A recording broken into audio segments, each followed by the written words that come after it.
선거가 코앞으로 다가오면서 후보들뿐 아니라 양쪽 지지자들 사이의 분위기도 과열되면서 이곳 워싱턴을 포함해 곳곳에서 긴장감이 높아지고 있습니다. 네, 김필기 특파원. 사전 투표율이 지금도 높은데요. 그런데 얼마나 더 높아질 걸로 예상이 됩니까?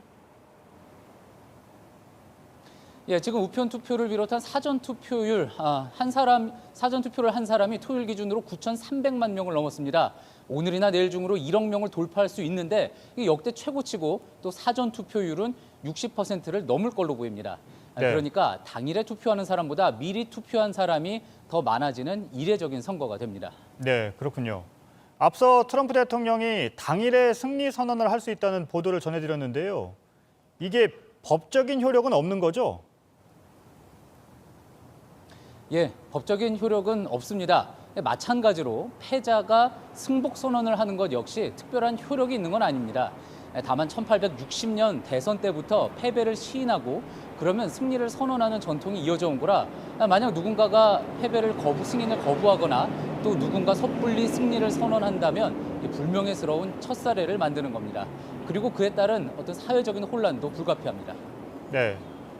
혹시 트럼프 대통령이 조기에 승리 선언을 하기 전에 바이든 후보가 선거 당일에 그러니까 우편 투표를 열어보기도 전에 크게 이기면 이 문제는 쉽게 해결되는 건 아닌가요?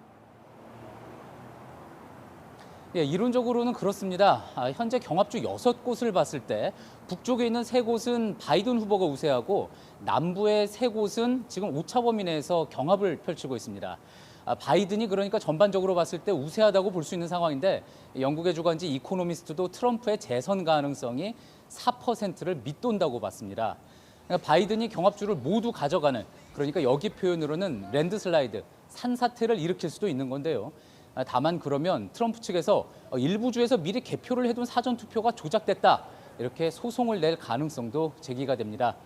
결국 어떤 경우도 결과가 나오기까지 시간은 좀 걸릴 수밖에 없어 보입니다. 네, 한 가지 더 질문을 하죠. 유세에서 트럼프 대통령이 국립 알레르기 전염병 연구소장에 해고를 시사하는 발언을 했다면서요? 예, 지지자들이 트럼프 대통령과 번번이 부딪혔던 앤서니 파우치 국립 알레르기 전염병 연구소장을 해고하라고 하자 나온 이야기인데요. 직접 들어보시죠.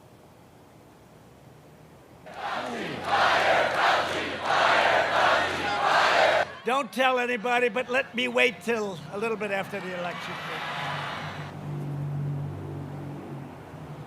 예, 이에 대해서 바이든 후보는 허구보다는 과학을 믿어야 한다면서 트럼프 대통령의 이런 대응을 비판했습니다.